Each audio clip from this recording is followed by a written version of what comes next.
જોઈ રહ્યા છો KP news channel editor in chief Rafiq શેખની સાથે માથાભારે ચિરાગ ગોટીનું ફરી રિકન્સ્ટ્રક્શન. સથાણા પોલીસે ચિરાગ ગોટીને ઘટનાસ્થળે લઈ જઈ રિકન્સ્ટ્રક્શન કર્યું. એસઓજી પોલીસે 2 દિવસ પહેલા જ સિંગણપોરના ગુનામાં ચિરાગનું રિકન્સ્ટ્રક્શન કર્યું હતું. સિંગણપોર પોલીસ મથકમાં ચિરાગ વિરુદ્ધ ફરિયાદ નોંધાયા બાદ એક ફરિયાદીઓ સામે આવ્યા હતા.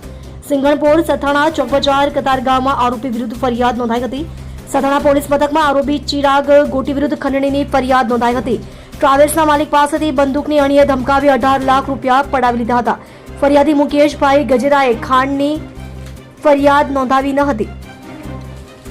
આરોપી ચિરાગ ગોટી બાયોડીઝલનો ધંધો કરતો હતો. ફરિયાદીને બાયોડીઝલની જરૂરિયાત હોવાથી બંનેનો સંપર્ક થયો હતો. ફરિયાદી ચિરાગ ગોટી વચ્ચે મિત્રતા થતા 18 લાખ જેટલા ઉછીના લીધા હતા.